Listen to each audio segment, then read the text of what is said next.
Hello my dears, good evening. പുതിയൊരു റീഡിങ്ങിലേക്ക് എല്ലാവർക്കും സ്വാഗതം. ഇന്ന് നമ്മൾ നോക്കാൻ പോകുന്ന കാര്യം എന്ന് പറയുന്നത്, നിങ്ങളുടെ ലൈഫിൽ നിങ്ങൾക്ക് മറ്റുള്ള ആളുകൾ അല്ലെങ്കിൽ നിങ്ങൾക്ക് ഒരു പ്രത്യേക വ്യക്തിയെ വേണമെങ്കിൽ ഇപ്പോൾ ഉദ്ദേശിക്കാം, അവർക്ക് നിങ്ങളെക്കുറിച്ചുള്ള അഭിപ്രായം എന്താണെന്നുള്ളതാണ് നമ്മൾ നോക്കാൻ പോകുന്നത്. സോ എന്താണ് ആ വ്യക്തികൾക്ക് അല്ലെങ്കിൽ നിങ്ങളുടെ ചുറ്റുമുള്ള ആളുകൾക്ക് അല്ലെങ്കിൽ നിങ്ങളുടെ മനസ്സിലുള്ള ആ ഒരു വ്യക്തിക്ക് നിങ്ങളെക്കുറിച്ചുള്ള അഭിപ്രായം എന്നാണ് നമ്മൾ ഈ റീഡിങ്ങിലൂടെ നോക്കാൻ പോകുന്നത്. നിങ്ങൾ എൻ്റെ റീഡിംഗ് ആദ്യമായിട്ട് കാണുകയാണെങ്കിൽ ഇതൊരു കളക്റ്റീവ് ആൻഡ് ജനറൽ റീഡിംഗ് ആണ്. എൻ്റെ ഓഡിയൻസിൻ്റെ എൻ്റെ സബ്സ്ക്രൈബേഴ്സിനെ എനർജി ടാപ്പ് ചെയ്തുകൊണ്ടാണ് ഈ ഒരു റീഡിംഗ് ചെയ്യാൻ വേണ്ടി ഞാൻ ശ്രമിക്കുന്നത്. അപ്പോൾ ഇതിൽ പറയുന്ന എല്ലാ കാര്യങ്ങളും എല്ലാവർക്കും റെസണേറ്റ് ആവണം എന്നില്ല. നിങ്ങൾക്ക് റെസണേറ്റ് ആവുന്ന കാര്യങ്ങൾ മാത്രം എടുക്കുക. ഇതിൽ പോസിറ്റീവായിട്ട് കിട്ടുന്ന കാര്യങ്ങളും യൂണിവേഴ്സിൻ്റെ മെസ്സേജും ഒക്കെ തന്നെ നിങ്ങൾ ക്ലെയിം ചെയ്യുക. അതനുസരിച്ച് വിശ്വാസത്തോടെ നിങ്ങൾ ഈ ഒരു റീഡിംഗ് കാണാൻ വേണ്ടി ശ്രമിക്കുക. അപ്പോഴായിരിക്കും നിങ്ങൾക്ക് കൂടുതൽ കാര്യങ്ങൾ റെസണേറ്റ് ആക്കാൻ പറ്റുക. സംശയത്തോടുകൂടി ഒരിക്കലും ഒരു റീഡിങ്ങും നിങ്ങൾ കാണാതിരിക്കുക. ആൻഡ് നമുക്ക് ഇന്നത്തെ റീഡിങ്ങിലേക്ക് കടക്കാം. എന്താണ് മറ്റുള്ള ആളുകൾക്ക് നിങ്ങളെക്കുറിച്ചുള്ള അഭിപ്രായം? What's others opinion about you? Tarot, please guide me. Divine Spirit, please guide me for this reading. Reading for my audience, reading for my subscribers. എന്താണ് മറ്റുള്ള ആളുകൾക്ക് അവരെക്കുറിച്ചുള്ള അഭിപ്രായം? എന്താണ് മറ്റുള്ള ആളുകൾ അവരെക്കുറിച്ച് പറയുന്നത് എന്നുള്ളതാണ് ഈ ഒരു റീഡിങ്ങിലൂടെ ഞാൻ അൺലോക്ക് ചെയ്യാൻ ശ്രമിക്കുന്നത്. നിങ്ങളൊരു 2 മിനിറ്റ് ഒന്ന് റിലാക്സ് ആയതിനു ശേഷം ഈ ഒരു റീഡിംഗ് കാണാൻ വേണ്ടി ശ്രമിക്കുക. അപ്പോഴായിരിക്കും നിങ്ങൾക്ക് നല്ല രീതിയിൽ ഈ ഒരു റീഡിങ്ങിലേക്ക് നിങ്ങളുടെ എനർജി കൊണ്ടുവരാൻ വേണ്ടി പറ്റുന്നത്. So what is others thoughts about you? നിങ്ങളെക്കുറിച്ചുള്ള അവരുടെ ഒപ്പീനിയൻ എന്താണെന്ന് നമുക്ക് നോക്കാം. So card number 1, card number 2 and card number 3.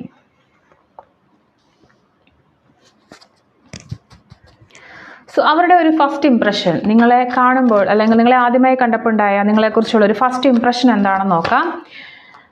First impression about you, നിങ്ങളെ ആദ്യം കാണുമ്പോൾ തോന്നുന്ന ഒരു ഇംപ്രഷൻ എന്താണെന്ന് നോക്കാം.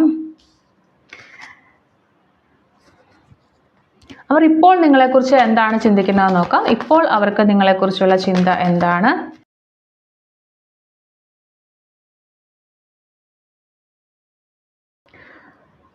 അവർ നിങ്ങളെക്കുറിച്ച് എന്തെങ്കിലും അഭിപ്രായങ്ങൾ പറയാതെ ഇരിക്കുന്നുണ്ടോ നോക്കാം. എന്തെങ്കിലും അഭിപ്രായങ്ങൾ നിങ്ങളെക്കുറിച്ച് പറയാതെ ഇരിക്കുന്നുണ്ടോ? അവരുടെ മനസ്സിൽ എന്തെങ്കിലും അഭിപ്രായങ്ങൾ ഹൈഡ് ചെയ്യുന്നുണ്ടോ? എല്ലാ അഭിപ്രായങ്ങളും തുറന്നു പറയാതെ എന്തെങ്കിലും ഹൈഡ് ചെയ്യുന്നുണ്ടോ? യെസ്.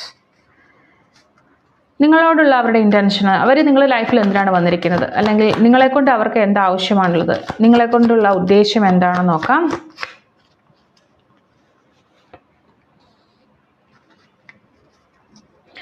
യൂണിവേഴ്സ് നിങ്ങൾക്ക് തരുന്ന അഡ്വൈസ് എന്താണെന്ന് നോക്കാം. യൂണിവേഴ്സ് നിങ്ങൾക്ക് തരുന്ന അഡ്വൈസ് എന്താണ്? യൂണിവേഴ്സ് നിങ്ങൾക്ക് തരുന്ന അഡ്വൈസ് എന്താണ്? യൂണിവേഴ്സ് ഈ ഒരു സമയത്ത് നിങ്ങൾക്ക് തരുന്ന അഡ്വൈസ് എന്താണെന്ന് നോക്കാം. Okay, advice card. ആൻഡ് എന്താണ് മറ്റുള്ളവർക്ക് നിങ്ങളെക്കുറിച്ചുള്ള അഭിപ്രായം? Justice, the lovers, the world. Okay, അവരുടെ ഒരു ഫസ്റ്റ് ഇംപ്രഷൻ എന്താണ്? 2 ഓഫ് പെൻറ്റക്കിൾസ്. അവർ നിങ്ങളെക്കുറിച്ച് ഇപ്പോൾ ആലോചിക്കുന്നത് എന്താണ്? ദ ഹീറോഫന്റ്.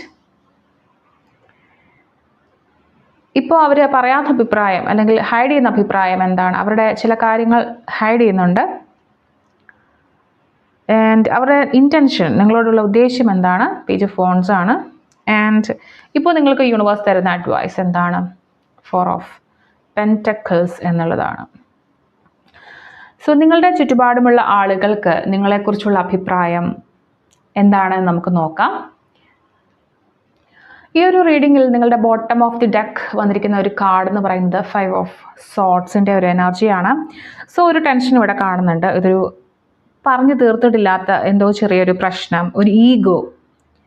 ഓക്കെ, നിങ്ങൾ വിചാരിച്ചിരിക്കുന്ന വ്യക്തിയും അല്ലെങ്കിൽ നിങ്ങളുടെ ചുറ്റുപാടുമുള്ള ആ ഒരു വ്യക്തികളും തമ്മിൽ ഈഗോ ഡ്രിവൺ ആയിട്ടുള്ള, കംപ്ലീറ്റ് ആയിട്ട് പൂർത്തിയായിട്ടില്ലാത്ത എന്തോ ഒരു പ്രശ്നം സ്റ്റിൽ ഇപ്പോഴും നടക്കുന്നുണ്ട്.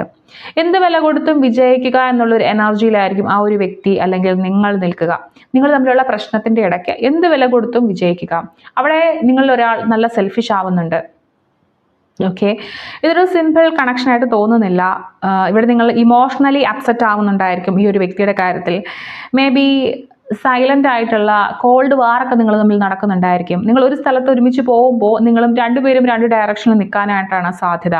നിങ്ങൾ തമ്മിൽ കുറേ തെറ്റിദ്ധാരണകൾ ഉണ്ടായിട്ടുണ്ടായിരിക്കാം. ഓക്കെ, സോ അവരുടെ ഒരു അഭിപ്രായം, നിങ്ങളെക്കുറിച്ചുള്ള ഒരു അഭിപ്രായം, അല്ലെങ്കിൽ നിങ്ങളുടെ ചുറ്റുപാടുമുള്ള ആളുകൾക്ക് നിങ്ങളെക്കുറിച്ചുള്ള അഭിപ്രായം ഒരിക്കലും ഒരു ന്യൂട്രൽ ആയിരിക്കത്തില്ല. അതൊരു ഇമോഷണലി ചാർജ്ഡ് ആയിട്ടുള്ള ഒരു അഭിപ്രായങ്ങളായിരിക്കും അവർ പറയുക.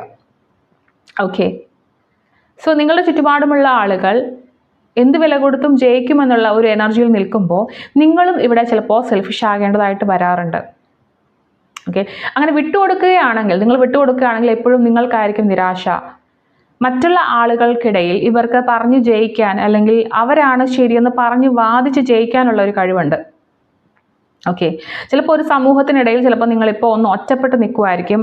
ചില കാര്യങ്ങളിൽ നിങ്ങൾ പല ശരികളും ചെയ്തിട്ടും അത് പക്ഷേ തിരിച്ചറിയാൻ ആരും ഉണ്ടാവില്ല. ഈ വിജയിക്കുന്ന എനർജിയിൽ നിൽക്കുന്ന ഈ ഒരാളുകളായിരിക്കും അവിടെ മുൻതൂക്കം കൊടുത്ത് എല്ലാം ഞാനാണ് ചെയ്തത്, അല്ലെങ്കിൽ ഞാനാണ് എല്ലാത്തിനും മുന്നിലുള്ളത് എന്നുള്ള ഒരു എനർജി ആയിരിക്കും അവർ കൊടുക്കുക. ഓക്കെ, സോ അവർ നിങ്ങളെക്കുറിച്ച് പറയുന്ന അഭിപ്രായങ്ങൾക്കും ആ ഒരു വെയിറ്റ് ഉണ്ടെന്ന് വിചാരിക്കുക. ആൻഡ് നിങ്ങളെക്കുറിച്ച് അവർ പറയുന്ന അഭിപ്രായങ്ങളെക്കുറിച്ച്, അല്ലെങ്കിൽ നിങ്ങൾക്ക് ചുറ്റുമുള്ള ആളുകൾ പറയുന്ന അഭിപ്രായങ്ങളെക്കുറിച്ച് പറയുകയാണെങ്കിൽ ഫസ്റ്റ് നമുക്കൊരു 3 കാർഡ്സിൻ്റെ ഒരു കോംബോ ആണ് ഇവിടെ ഉള്ളത്. സോ നിങ്ങളെ ഈ ഒരു വ്യക്തി, നിങ്ങൾ വിചാരിക്കുന്ന ഒരു വ്യക്തി, അല്ലെങ്കിൽ നിങ്ങളുടെ ചുറ്റുപാടുമുള്ള ആളുകൾ അവരുടെ ലൈഫിൽ തന്നെ വളരെ സിഗ്നിഫിക്കൻ്റ് ആയിട്ടുള്ള ഒരു വ്യക്തിയായിട്ടാണ് കാണുന്നത്. ഒരു ഓർഡിനറി ആയിട്ടുള്ള ഒരു സാധാരണ വ്യക്തിയായിട്ടല്ല നിങ്ങളെ കാണുന്നത്. അവരുടെ ലൈഫിൽ ഒരു ഇമ്പോർട്ടൻ്റ് റോൾ വഹിക്കുന്ന ഒരു വ്യക്തിയായിരിക്കും നിങ്ങൾ. ഓക്കെ, നിങ്ങൾ വളരെ സ്ട്രോങ് ആയിട്ടുള്ള ഒരാളാണെന്ന് അവർ വിചാരിക്കുന്നുണ്ട്. ഫെയർ ആയിട്ടുള്ള ഒരാളാണ്, എപ്പോഴും സത്യത്തിൻ്റെ കൂടെ നിൽക്കുന്ന ഒരു വ്യക്തിയാണ് നിങ്ങളെന്നറിയാം. ഇതൊക്കെ അവർക്ക് അറിയുന്ന കാര്യങ്ങളാണ്. പക്ഷെ അവർ ഈ സമയത്ത് സെൽഫിഷായിട്ട് നിൽക്കുകയും ചെയ്യുന്നുണ്ട്. നിങ്ങളെക്കുറിച്ചുള്ള അഭിപ്രായങ്ങളൊക്കെ അങ്ങനെ തന്നെയാണ്. നിങ്ങൾ തമ്മിൽ ഒരു സോൾ കണക്ഷനുണ്ട്. നിങ്ങൾ സോൾമേറ്റ് ആയിരിക്കണം, ഹസ്ബൻഡ് ആൻഡ് വൈഫ് ആയിരിക്കണം എന്നൊന്നുമില്ല. നിങ്ങൾ ഈവൻ ഫ്രണ്ട്സ് ആണെങ്കിലും ശരി, അല്ല നിങ്ങൾ വളരെ അടുത്ത ആൾക്കാരാണെങ്കിലും ശരി, ഈവൻ നിങ്ങൾ സിസ്റ്റേഴ്സ് ആണെങ്കിലും ശരി, ബ്രദേഴ്സ് ആണെങ്കിലും ശരി, നിങ്ങൾ തമ്മിലൊരു സോൾ ലെവൽ കണക്ഷൻ ഉണ്ട്. അതായത് ഒരാളുടെ മനസ്സ് മറ്റേ ആൾക്ക് വായിക്കാൻ പറ്റുന്ന ഒരു എനർജിയിലുള്ള ആൾക്കാരാണ് നിങ്ങൾ. അതാണ് ഈ ഒരു സോൾ ലെവൽ കണക്ഷൻ്റെ ഒരു പ്രത്യേകത. ഓക്കെ, നിങ്ങൾ എല്ലാ കാര്യങ്ങൾ കൊണ്ടും ഒരുപാട് കഴിവുകളുള്ള, എല്ലാ കാര്യങ്ങളും പൂർത്തിയായിട്ടുള്ള ഒരു വ്യക്തിയായിട്ടാണ് നിങ്ങളെ കാണുന്നത്. മേ ബി നിങ്ങൾ ആ ഒരു വ്യക്തിയുടെ ലൈഫിൽ ഒരുപാട് വലിയ റോൾ, അവരുടെ ജീവിതം തന്നെ മാറ്റിമറിക്കാൻ തക്കതണ്ണമുള്ള എന്തോ ഒരു റോൾ വഹിച്ചിട്ടുള്ള ഒരു വ്യക്തിയാണ്. നിങ്ങൾക്ക് ഒരുപാട് കാര്യങ്ങൾ അറിവുണ്ട്, ഒരുപാട് കാര്യങ്ങൾ നിങ്ങൾക്കറിയാം, നിങ്ങളിൽ ഒരുപാട് നോളജ് ഉണ്ട്. അതൊക്കെ അവർക്ക് ഉപയോഗിക്കാം എന്നൊക്കെ അവർ ചിന്തിക്കുന്നുണ്ടായിരിക്കാം. മേ ബി അതൊക്കെ ഉപയോഗിച്ചിട്ടുള്ള ഒരു വ്യക്തിയായിരിക്കും നിങ്ങളുടെ കൂട്ടത്തിലുള്ളത്. അവരുടെ മനസ്സിൽ നിങ്ങൾ വളരെ ഇമ്പോർട്ടൻ്റ് ആയിട്ടുള്ള ഒരു വ്യക്തിയാണ്. നിങ്ങളെ അവരുടെ ലൈഫിൽ പെട്ടെന്ന് അവർക്ക് റീപ്ലേസ് ചെയ്യാൻ സാധിക്കത്തില്ല. പക്ഷേ ഇപ്പോൾ ഈ ഒരു ബന്ധത്തിൻ്റെ ഏകദേശം ഒരു അവസാനം വന്നതുപോലെയാണ് കാണുന്നത്. ഒരു ടേണിംഗ് പോയിന്റ് കാണുന്നുണ്ട്. അതായത് ഒന്നെങ്കിൽ ഈ ഒരു ബന്ധത്തിൻ്റെ എൻഡിങ്, ഒരു കംപ്ലീറ്റ്നെസ് ഈ ഒരു ബന്ധത്തിൽ വന്നിട്ടുണ്ട്, അല്ലെങ്കിൽ ഒരു പുതിയ ബിഗിനിങ്, അതിനുള്ള ഒരു സാധ്യതയും ഇവിടെയുണ്ട്. അതായത് ഇതുവരെയുള്ള എല്ലാ പ്രശ്നങ്ങളും തീർത്തുകൊണ്ട് ഒരു പുതിയ ബിഗിനിങ്, അല്ലെങ്കിൽ ഇപ്പോഴത്തെ ഈ കോൺഫ്ലിക്റ്റ്, നിങ്ങളുടെ ഉള്ളിലുള്ള ആ ഒരു കാര്യങ്ങളൊക്കെ വെച്ചുകൊണ്ട് ഇതിനൊരു എൻഡിങ് വരിക എന്നുള്ള ഒരു കാര്യവും വരുന്നുണ്ട്. സോ നിങ്ങളെക്കുറിച്ചുള്ള ഫസ്റ്റ് ഇംപ്രഷൻ 2 ഓഫ് പെൻറ്റക്കിൾസ് ആണ്. ഈ ഒരു വ്യക്തിക്ക് ഒരിക്കലും തുടക്കത്തിൽ നിങ്ങളെ കംപ്ലീറ്റ് ആയിട്ട് മനസ്സിലാക്കാൻ സാധിച്ചിട്ടുണ്ടാവില്ല. ഓക്കെ, അവർക്ക് നിങ്ങളെക്കുറിച്ച് കുറച്ച് ക്യൂരിയസ് ആയിട്ടായിരിക്കും അവർ കരുതിയിട്ടുണ്ടാവുക. അതായത് അവർക്ക് മനസ്സിലാവുന്നുണ്ടാവില്ല, നിങ്ങൾ ചെയ്യുന്ന പല കാര്യങ്ങളും അവർക്ക് മനസ്സിലാവുന്നുണ്ടാവില്ല. അത് മാത്രവുമല്ല, അവർക്ക് നിങ്ങളിൽ നിന്നും എത്രത്തോളം പ്രതീക്ഷിക്കാം എന്ന് ഉറപ്പില്ലായിരുന്നു. ഓക്കെ, നിങ്ങളിൽ നിന്ന് ആ ഒരു വ്യക്തിക്ക് എത്രത്തോളം ലൈഫ് ബാലൻസ് ചെയ്ത് കൊണ്ടുപോകാൻ പറ്റുന്ന കാര്യങ്ങളെക്കുറിച്ച് എത്രത്തോളം എക്സ്പെക്റ്റ് ചെയ്യാമെന്ന് അവർക്ക് അറിയില്ലായിരുന്നു. ഓക്കെ, നിങ്ങൾ ചില സമയത്ത് വളരെ ബിസി ആയിട്ടുണ്ടായിരിക്കും, വളരെ ബാലൻസ്ഡ് ആയിട്ടാണ് നിങ്ങൾ ലൈഫ് കൊണ്ടുപോയിക്കൊണ്ടിരുന്നത്. അതായത് ഇമോഷണലി നിങ്ങൾ അത്ര ഓപ്പൺ ഒന്നും ആയിരിക്കത്തില്ല, എല്ലാ കാര്യങ്ങളും നിങ്ങൾ തന്നെ ബാലൻസ് ചെയ്ത് കൊണ്ടുപോകുന്നുണ്ടായിരുന്നു. നിങ്ങളെ പഠിക്കാൻ മറ്റുള്ളവർക്ക് കുറച്ച് ബുദ്ധിമുട്ടായിരുന്നു. ഓക്കെ, ഒരു ഫസ്റ്റ് ഇംപ്രഷൻ എന്നുള്ള രീതിയിൽ നിങ്ങളോട് ഒരിക്കലും വളരെ ഡീപ്പ് ലവ് ഒന്നും ഈ ഒരു വ്യക്തിക്ക് ഉണ്ടായിട്ടുണ്ടാവില്ല. പക്ഷേ ഒരു ഇൻട്രസ്റ്റ് തോന്നിയിട്ടുണ്ടായിരിക്കും, എന്താണെന്ന് അറിയാനുള്ളൊരു ഇൻട്രസ്റ്റ്. ഓക്കെ, നിങ്ങൾ എന്താണെന്ന് അറിയാനുള്ളൊരു ഇൻട്രസ്റ്റ് തോന്നിയിട്ടുണ്ടായിരിക്കും. ഓക്കെ, നിങ്ങളെക്കുറിച്ച് മനസ്സിലാക്കാൻ അവർ ട്രൈ ചെയ്തിട്ടുണ്ടായിരിക്കും. പക്ഷേ പെട്ടെന്ന് നിങ്ങൾ എന്താണെന്ന് അവർക്ക് മനസ്സിലായിട്ടുണ്ടാവില്ല. ഓക്കെ, ഇപ്പോൾ അവർക്ക് നിങ്ങളെക്കുറിച്ചുള്ള തോട്ട്സ് എന്താണെന്ന് നോക്കാം. ഓക്കെ, അവരുടെ ആ ഒരു ആറ്റിറ്റ്യൂഡ്, അതായത് നിങ്ങളെ ഫസ്റ്റ് ഇംപ്രഷൻ, നിങ്ങൾ ആദ്യമായിട്ട് പരിചയപ്പെടുന്ന സമയത്ത് അല്ലെങ്കിൽ നിങ്ങളോട് ആദ്യമേ ഉണ്ടായിരുന്ന ആ ഒരു ചിന്തകളൊക്കെ ഇപ്പോൾ മാറിയിട്ട് അത് റെസ്പെക്റ്റ് ആയി മാറിയിട്ടുണ്ട്. റെസ്പെക്റ്റ്. ഓക്കെ, നിങ്ങളെ വളരെ മെച്യൂർ ആയിട്ടുള്ള ട്രഡീഷണൽ വാല്യൂ ബേസ്ഡ് ആയിട്ടുള്ള ഒരാളായിട്ട് നിങ്ങളെ ഇപ്പോൾ കാണുന്നുണ്ട്. നിങ്ങളുടെ ജീവിതത്തിൽ നിങ്ങൾ കൊണ്ടുനടക്കുന്ന പ്രിൻസിപ്പിൾസ് അതൊക്കെ വളരെ ശക്തമാണെന്ന് അവർക്ക് മനസ്സിലായിട്ടുണ്ട്.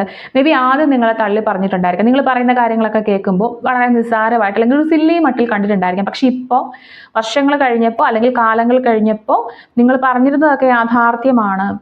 നിങ്ങൾ പറയുന്നതൊക്കെ നിങ്ങൾക്ക് മുന്നോട്ട് പോവാനുള്ള കാര്യങ്ങൾ തന്നെയായിരുന്നു എന്നവർക്ക് ബോധ്യപ്പെട്ടിട്ടുണ്ട്. ഓക്കെ, ഇപ്പോൾ നിങ്ങൾ മറ്റുള്ളവരിൽ നിന്നും വ്യത്യസ്തയാണ് എന്നുള്ള കാര്യം മനസ്സിലാകുന്നുണ്ട്. ഒരു ക്യാഷ്വൽ ആയിട്ടുള്ള ഒരു വ്യക്തിയല്ല എന്ന് മനസ്സിലായിട്ടുണ്ട്. സോ ഇപ്പോൾ അവർക്കൊരു സീരിയസ് കണക്ഷൻ, നിങ്ങൾ പറയുന്നത് കേൾക്കാൻ അവർ തയ്യാറാകും. അതായത് അവർക്ക് കിട്ടുന്ന നോളജ് ഇവിടെ ഉണ്ടെന്നറിയാം. സ്റ്റിൽ അവരിത് പ്രകടിപ്പിക്കാത്തത് നിങ്ങൾ തമ്മിലുള്ള ആ ഒരു ഈഗോ ക്ലാഷ് കാരണമായിരിക്കും. നിങ്ങളുടെ ചുറ്റുപാടുമുള്ള ആളുകൾ അല്ലെങ്കിൽ ഈ ഒരു വ്യക്തിയൊക്കെ ശരിക്കും ഉള്ളിൻ്റെ ഉള്ളിൽ സബ് കോൺഷ്യസ്ലി ഇങ്ങനെ തന്നെയാണ് നിങ്ങളെക്കുറിച്ച് ചിന്തിക്കുന്നത്. പക്ഷേ നിങ്ങൾ തമ്മിലുണ്ടായ പ്രശ്നങ്ങൾ അല്ലെങ്കിൽ നിങ്ങൾ ഉണ്ടായിട്ടുള്ള മിസ്അണ്ടർസ്റ്റാൻഡിങ്സ്, തെറ്റിദ്ധാരണകൾ കാരണമായിരിക്കും ഇതൊന്നും ഇവരിപ്പോൾ പ്രകടിപ്പിക്കാത്തത്. സോ ഇതൊരു സീരിയസ് കണക്ഷനാണ്. ഓക്കെ, എന്തോ സ്റ്റേബിൾ ആയിട്ടുള്ള അല്ലെങ്കിൽ പരസ്പരം കമ്മിറ്റ് ചെയ്തിട്ടുള്ള ഒരു എനർജിയാണ് ഇവിടെ കാണിക്കുന്നത്. അവരിപ്പോൾ നിങ്ങളെ റെസ്പെക്റ്റ് ചെയ്യുന്നുണ്ട്. പക്ഷെ അതേ സമയത്ത് നിങ്ങളുടെ അടുത്ത് നിൽക്കുമ്പോൾ, അതായത് നിങ്ങളോടുള്ള ഒരു എനർജി എന്ന് പറയുന്നത് ഒരു പ്രഷറുള്ള ഒരു എനർജിയാണ്. അതായത് അവർക്ക് വിട്ടുകൊടുക്കാനും വയ്യ, പക്ഷേ നിങ്ങൾ പ്രൂവ് ചെയ്യപ്പെടുന്നുമുണ്ട്. അങ്ങനെ ഒരു എനർജിയിലാണ്. അവർക്ക് അക്സെപ്റ്റ് ചെയ്യാനും വയ്യ, എന്നാൽ അക്സെപ്റ്റ് ചെയ്യാതിരിക്കാനും വയ്യ എന്നുള്ളൊരു എനർജിയിലാണ്. അവർ ഹൈഡ് ചെയ്യുന്നത് 3 ഓഫ് സോർട്സ് ആണ്. ഇത് വളരെ ഇമ്പോർട്ടൻ്റ് ആയിട്ടുള്ളൊരു പാർട്ടാണ്. അതായത് ഞാൻ പറഞ്ഞല്ലോ, നിങ്ങൾ തമ്മിൽ എന്തോ ഒരു കോൺഫ്ലിക്റ്റ്, ഒരു മിസ്അണ്ടർസ്റ്റാൻഡിങ് ഉണ്ടായിട്ടുണ്ട്. അതിലവർ വേദനിക്കുന്നുണ്ട്, അവർക്കൊരു പെയിൻ ഉണ്ട്, അവർ മറച്ചു വെക്കുന്ന ഈ ഒരു വേദന നിങ്ങൾ അറിയാതിരിക്കാനായിട്ട് അവർ ശ്രമിക്കുന്നുണ്ടായിരിക്കും. ആ ഒരു വേദന അവർ ഹൈഡ് ചെയ്യുന്നുണ്ട്. മേ ബി അവർക്കൊരു ഹാർട്ട് ബ്രേക്ക് ഉണ്ടായിരിക്കാം. അത് നിങ്ങളുമായിട്ടുള്ള ബന്ധമായിരിക്കാം, ചിലപ്പോൾ മറ്റൊരാളുമായിട്ടുള്ള ബന്ധമായിരിക്കാം. മറ്റൊരാൾ മൂലമുള്ള ബന്ധമാണെങ്കിൽ ആ ഒരു വേദന നിങ്ങൾ അറിയാതിരിക്കാൻ വേണ്ടി അവർ ശ്രമിക്കുന്നുണ്ട്. അവർക്ക് എന്തൊക്കെയോ റിഗ്രറ്റ് ഉണ്ട്. മേ ബി നിങ്ങൾ തമ്മിലുണ്ടായ പ്രശ്നങ്ങളെക്കുറിച്ചുള്ള ഒരു റിഗ്രറ്റ്, ഒരു പശ്ചാത്താപമായിരിക്കാം. ഒരു തെറ്റ് ചെയ്തു എന്നുള്ള ഒരു ഒരു എനർജി അവർക്കിപ്പോൾ ഉണ്ട്. ഓക്കെ, സംഭവിച്ച കാര്യങ്ങളെ ഓർത്ത് അവർ വേദനിക്കുന്നുണ്ട്. അവർ വളരെ നോർമലായിട്ടായിരിക്കും നിങ്ങളെ ആക്ട് ചെയ്യുക. ഈവൻ നിങ്ങൾ ഒരുമിച്ചുണ്ടാകുന്ന സമയത്ത് നിങ്ങളെ മൈൻഡ് ചെയ്യാത്തതുപോലെ നിൽക്കുമായിരിക്കും. നിങ്ങളൊരു ഫാമിലി ഫംഗ്ഷന് പോകുന്ന ആളുകളാണെങ്കിൽ, ഒരേ ഫാമിലിയിലുള്ള ഒരേ സമയത്ത് ഒരേ സ്ഥലത്ത് വരുന്ന ആളുകളാണ് എങ്കിൽ പോലും അവർ ഒന്നും സംഭവിച്ചിട്ടില്ലാത്ത പോലെ മറ്റുള്ള ആളുകളുമായിട്ടൊക്കെ നല്ല രീതിയിൽ ഇടപഴകുകയൊക്കെ ചെയ്യുമ്പോഴും അവരുടെ ഉള്ളിൽ ആ ഒരു ഹേർട്ട് കിടപ്പുണ്ട്. അവർക്കറിയാം അവർ നിങ്ങളെ നല്ല രീതിയിൽ ഹേർട്ട് ചെയ്തു എന്നുള്ള കാര്യം. കാരണം നിങ്ങളുടെ ഇപ്പോഴത്തെ ഒരു മാറ്റം, അവരോടുള്ളൊരു മാറ്റത്തിൻ്റെ റീസൺ അവരാണെന്നുള്ള കാര്യം അവർക്കറിയാം. പക്ഷേ അവർക്ക് വിശ്വസിക്കാൻ പറ്റില്ല ഇനി ഒരു കാര്യം. കാരണം ഈ ഒരു റിലേഷൻഷിപ്പ് എൻ്റെ ആയി എന്ന് അവർ വിശ്വസിക്കുന്നത് കൊണ്ട് തന്നെ അവർക്ക് പഴയ രീതിയിലൂടെ കണക്ഷൻ തിരിച്ചു കിട്ടുമെന്ന് അവർക്ക് പ്രതീക്ഷ ഉണ്ടാവില്ല. അവിടെ അവർക്ക് ഫേസ് ചെയ്യാൻ താല്പര്യമില്ലാത്ത എന്തൊക്കെ ഇമോഷൻസ് ഉണ്ട്, നിങ്ങളുടെ ഭാഗത്തുനിന്നും ഉണ്ട്. ഓക്കെ, സോ അവരുടെ ഇൻറ്റൻഷൻ എന്താണെന്ന് ചോദിച്ചു കഴിഞ്ഞാൽ, ആക്ച്വലി അവർക്ക് വളരെ ഒരു മെച്യൂറായിട്ടുള്ള രീതിയിൽ, ഒരു മെച്യൂറായിട്ടുള്ള ആൾ ആക്ട് ചെയ്യുന്ന രീതിയിൽ വീണ്ടും ഒന്നുകൂടി നിങ്ങളെ റീച്ച് ഔട്ട് ചെയ്യണമെന്നുണ്ട്. നിങ്ങളെക്കുറിച്ച് അവർ ആലോചിക്കാറുണ്ട്. അവർക്ക് നിങ്ങളോട് സംസാരിക്കണമെന്ന്, റീകണക്ട് ചെയ്യണമെന്നുണ്ട്. പക്ഷേ അവർ ഫുള്ളി സീരിയസ് ആയിട്ടുണ്ടെന്ന് പറയാൻ പറ്റത്തില്ല. ഒരു സ്റ്റേബിൾ ആയിട്ടുണ്ട് അവരുടെ ഇമോഷൻസ് ഒന്നും പറയാൻ പറ്റത്തില്ല. ഒരു മെച്യൂറായിട്ട് ആ ഒരു എനർജിയിലേക്ക് മാറാൻ വേണ്ടി ആഗ്രഹിക്കുന്നത്. പക്ഷേ അവർ തെറ്റ് ചെയ്തു എന്നുള്ളൊരു ഹേർട്ട് അവരുടെ ഉള്ളിൽ കിടപ്പുണ്ട്. ഓക്കെ, ഈ ഒരു വ്യക്തി നിങ്ങളുടെ അടുത്ത് വരാൻ വേണ്ടി ആഗ്രഹിക്കുന്ന ഒരാളാണ്. പക്ഷെ ഇപ്പോഴും അവർക്ക് ആ ഒരു ഉറപ്പില്ല. ഒരു ഓൺ ആൻഡ് ഓഫ് എനർജി ആയിട്ടാണ്. ചില സമയത്ത് അവർ വളരെ ഡീപ്പായിട്ട് നിങ്ങളെക്കുറിച്ച് തിങ്ക് ചെയ്യുകയും ചില സമയത്ത് കംപ്ലീറ്റ്ലി തിങ്ക് ചെയ്യാതിരിക്കുകയും ചെയ്യുന്നുണ്ട്. ഒരു ഇൻകൺസിസ്റ്റൻ്റ് ആയിട്ടുള്ള ഒരു എനർജിയാണ് അവർക്കുള്ളത്. തുടർച്ചയായിട്ടുള്ള ഒരു എനർജി അല്ല. നെക്സ്റ്റ് ലെവലിലേക്ക് ആയിരുന്നെങ്കിൽ നമുക്കത് ഉറപ്പ് പറയാമായിരുന്നു. പക്ഷേ ഇവിടെ എന്ന് പറഞ്ഞാൽ തുടർച്ചയായിട്ടുള്ള ഒരു എനർജി അല്ല. ഒരു ഇൻകൺസിസ്റ്റൻറ്റ് കമ്മ്യൂണിക്കേഷൻ ആയിരിക്കും ചിലപ്പോൾ നടക്കുക. ചിലപ്പോൾ നിങ്ങളോട് സംസാരിച്ചിരിക്കും, ചിലപ്പോൾ നിങ്ങളെ കാണും മിണ്ടാതിരുന്നിരിക്കും. സാഹചര്യം അനുസരിച്ചായിരിക്കും അവർ പെരുമാറുക. സാഹചര്യം അനുസരിച്ച് അവർ നിങ്ങളോട് മിണ്ടുകയും മിണ്ടാതിരിക്കാൻ ഉള്ള സാധ്യതയുണ്ട്. അതായത് ചില സമയത്ത് അവർക്ക് നിങ്ങളോട് മിണ്ടണമെന്ന് തോന്നും, പക്ഷേ മറ്റുള്ള ആളുകൾക്കിടയിൽ നിങ്ങളോട് മിണ്ടാൻ വരാതെ ഇരിക്കാം. അപ്പോൾ നിങ്ങളോട് വലിയ ഗ്യാപ്പ് കാണിച്ചു തന്നിരിക്കാം. അതായിരിക്കും നിങ്ങൾക്ക് ഏറ്റവും പെയിൻ ഉണ്ടാക്കുന്ന കാര്യവും. ഒറ്റയ്ക്ക് കാണുമ്പോൾ നിങ്ങളോട് മിണ്ടാൻ തയ്യാറാവുകയും അല്ലെങ്കിൽ വളരെ കുറച്ച് ആളുകൾക്കിടയിൽ നിങ്ങളോട് മിണ്ടാൻ തയ്യാറാവുകയും ഒരുപാട് ആളുകളെ കാണുമ്പോൾ നിങ്ങളോട് മിണ്ടാതെ നിങ്ങളെ മൈൻഡ് ചെയ്യാതിരിക്കുകയും ചെയ്യുമ്പോൾ നിങ്ങൾ ആ ഒരു എനർജിയിൽ നിന്ന് നിങ്ങളുടെ ഈഗോ ഹേർട്ട് ചെയ്തിട്ട് പുറത്ത് കിടക്കാൻ വേണ്ടി ശ്രമിക്കാറുണ്ട്. നിങ്ങൾക്ക് യൂണിവേഴ്സ് തരുന്ന അഡ്വൈസ് ഇതാണ്. നിങ്ങൾക്ക് വളരെ ഇമ്പോർട്ടൻ്റ് ആയിട്ടുള്ള ഒരു കാര്യം, ഒരു വാർണിംഗ് ആയിട്ടാണ് എനിക്കിത് മനസ്സിലാവുന്നത്. ഓക്കെ, ഒരു ഗൈഡൻസ് ആയിട്ട്, ഒരു വാർണിംഗ് ആയിട്ടാണ് എനിക്കിത് മനസ്സിലാവുന്നത്. മേ ബി നിങ്ങൾ ഇനി ആരോടും നിങ്ങളുടെ മനസ്സ് തുറക്കത്തില്ല എന്ന് നിങ്ങൾ തീരുമാനിച്ചിട്ടുണ്ടെങ്കിൽ നിങ്ങൾ വളരെ ടൈറ്റായിട്ട് നിങ്ങളെ ഹോൾഡ് ചെയ്യുന്നുണ്ടായിരിക്കും. നിങ്ങളുടെ ഹാർട്ട് നിങ്ങൾ പ്രൊട്ടക്റ്റ് ചെയ്തിട്ടുണ്ട്. അതായത് ഇനിയും വേദനിക്കപ്പെടാൻ നിങ്ങൾ തയ്യാറല്ല എന്നുള്ളതാണ്, അല്ലേ? അല്ലെങ്കിൽ ഈ ഒരു സിറ്റുവേഷൻ അല്ലെങ്കിൽ ഈ ഒരു പെയിൻ ഒന്നും വിട്ട് കളയാൻ നിങ്ങൾ തയ്യാറാവില്ല എന്നുള്ളത്. ഈ പെയിനിലായിരിക്കും ചിലപ്പോൾ നിങ്ങളുടെ മോട്ടിവേഷൻ കിടക്കുന്നത്. സോ ഇവിടെ നിങ്ങൾ കംപ്ലീറ്റ്ലി ഇവരുടെ ഒരു എനർജി വെച്ചിട്ട് അല്ലെങ്കിൽ ഈ ഒരു ചുറ്റുപാടുമുള്ള ആളുകളുടെ എനർജി വെച്ച് അല്ലെങ്കിൽ ആ ഒരു വ്യക്തിയുടെ എനർജി വെച്ചിട്ട് നിങ്ങൾ കംപ്ലീറ്റ്ലി മാനസികമായിട്ട് അല്ലെങ്കിൽ ഇമോഷണലി ഭയങ്കര ക്ലോസ് ആയിട്ട് ഇരിക്കരുത്. ഓക്കെ, അങ്ങനെ അല്ലാത്ത ആളുകളും ഉണ്ട്.